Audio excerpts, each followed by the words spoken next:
Bom dia, esta é a primeira edição do Senado Agora, desta quinta-feira, 30 de junho. O plenário aprovou o reajuste para os servidores do Poder Judiciário e uma medida provisória que vai permitir a reestruturação da Infraero. A MP autoriza ainda uma participação de 100% do capital estrangeiro nas companhias aéreas, mas o governo já disse que vai vetar esse ponto do texto. A medida provisória perderia a validade nesta quarta-feira. Senadores eram contrários a um ponto do texto que aumenta o limite de participação do capital estrangeiro nas companhias aéreas nacionais, dos atuais 20% para 100%. Não há necessidade de abrir o capital em 100%, sob o argumento de que isso salvará as companhias aéreas, pois hoje algumas empresas, como Gol, Azul e TAM, conseguiram recursos oriundos de negociações internacionais sem perder o controle acionário. Mesmo assim, o plenário aprovou a matéria. O ministro da Casa Civil esteve no Senado com o presidente Renan Calheiros para discutir o assunto. Ela é aprovada da forma que está e o governo vai vetar esse dispositivo e depois nós vamos encaminhar o tema novamente para um debate mais profundo aqui no Senado. Além desse ponto polêmico, a MP trata da reestruturação da Infraero, que opera 60 aeroportos no país. O texto prevê o perdão de débitos da estatal com a União, a criação de subsidiárias da Infraero para tratar de aviação regional, aeroportos privatizados e navegação aérea e a incorporação do adicional de tarifa aeroportuária nos preços das passagens a partir de janeiro de 2017.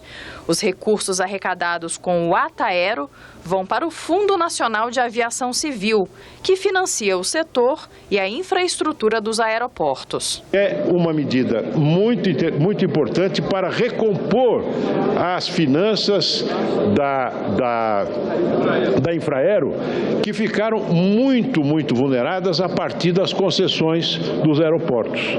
Esta medida não aumentará o custo do bilhete aéreo, permanecerá o mesmo, mas permitirá que a Infraero possa aumentar a sua receita. O plenário também aprovou o reajuste salarial dos servidores do Ministério Público da União, do Conselho Nacional do Ministério Público e do Judiciário Federal. Quase 126 mil servidores serão beneficiados. O aumento dos concursados ficará em 41,5%, enquanto o dos comissionados será de 16% a 25%. Eles serão pagos em 8 parcelas, de junho deste ano a janeiro de 2019. Poucas categorias de servidores públicos no Brasil têm tido maiores perdas do que essa categoria. É, na verdade, desde 2007 que tanto servidores do Ministério Público Federal, do Ministério Público da União, quanto os servidores do Judiciário Federal não têm tido o reconhecimento das suas perdas de vidas. O plenário aprovou ainda a indicação de José Carlos de Araújo Leitão para a Embaixada do Brasil em Cabo Verde. Confira agora a agenda das comissões do Senado para amanhã desta quinta-feira. Discutir desapropriação para assentamento de possíveis remanescentes de quilombos no município de Manga, em Minas Gerais. Esse é o objetivo da audiência pública na Comissão de Agricultura e Reforma Agrária. A audiência pública na Comissão de Constituição e Justiça debate a proposta de emenda à Constituição que muda a forma de escolha do Procurador-Geral da República. Sabatina de novos embaixadores na Comissão de Relações Exteriores, indicados pelo presidente interino para a Bélgica, República Tcheca e Gabão. Audiência pública na Comissão de Educação debate regras de impessoalidade e maior transparência na aplicação de concursos públicos para cargos e empregos da União, dos estados e dos municípios. A fase de depoimentos de testemunhas na Comissão Especial de Impeachment terminou ontem. Foram 14 reuniões apenas para ouvir pessoas indicadas pelos senadores, defesa e acusação no processo. Nessa quarta-feira, técnicos do governo refutaram a tese de que o governo tem usado as pedaladas como um empréstimo junto aos bancos oficiais. Para a próxima semana, a comissão tem agendado uma audiência na terça-feira com a junta de peritos que examinou os documentos. Na quarta-feira está previsto o depoimento da presidente afastada Dilma Rousseff.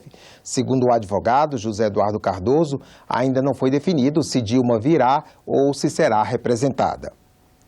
Ninguém pode garantir os efeitos de uma droga apenas com testes em animais ou aplicação de teorias. Só o uso de pacientes voluntários pode dar a segurança necessária para que uma droga possa ser usada massivamente.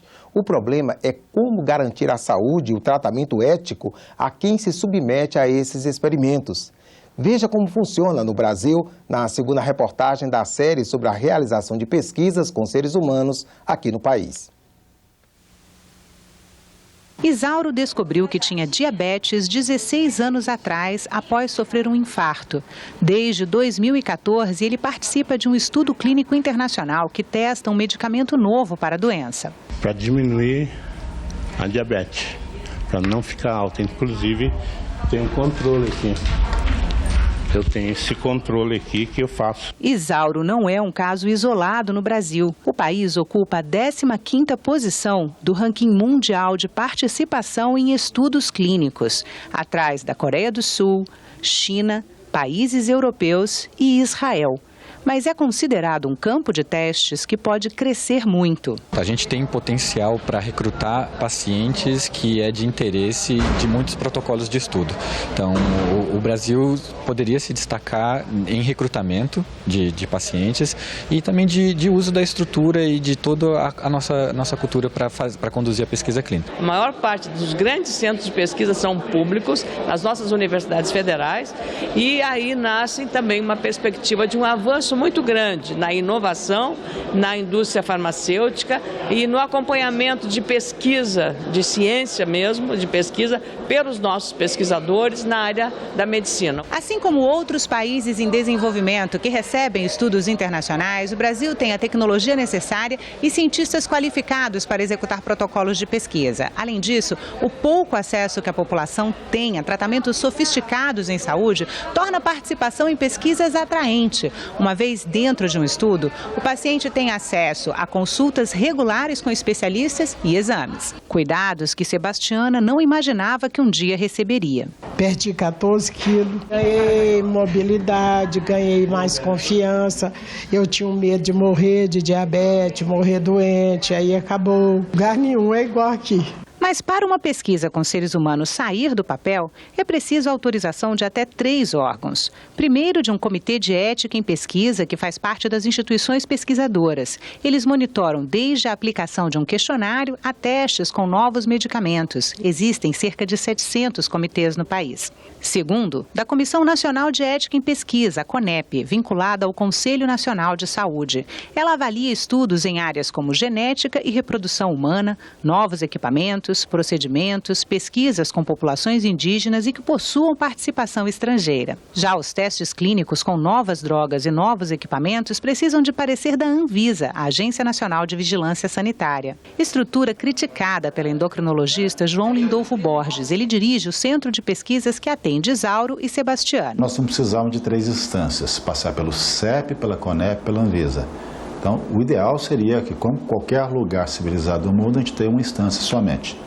E essa instância nos dá o resultado, aprovado ou não aprovado com pendência, num período razoável entre 1 a 2 meses. A indústria farmacêutica e entidades de pesquisadores também reclamam da burocracia. Segundo eles, uma pesquisa pode levar até 1 ano para ser aprovada. O Brasil demora tanto tempo para aprovar o estudo que o resto do mundo já aprovou e o Brasil ainda está pensando se vai entrar ou não.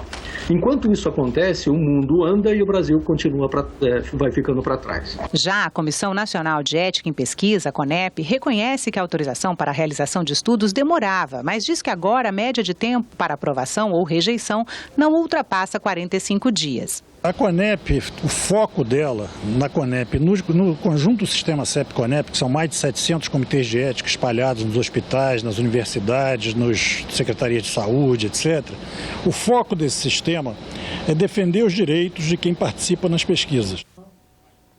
Amanhã, na última reportagem da série, você verá os desafios que os senadores terão para diminuir a burocracia e incentivar as pesquisas no Brasil. Ficamos por aqui. No decorrer do dia, você acompanha outras informações nos boletins do Senado Agora. Enquanto isso, continue assistindo a nossa programação.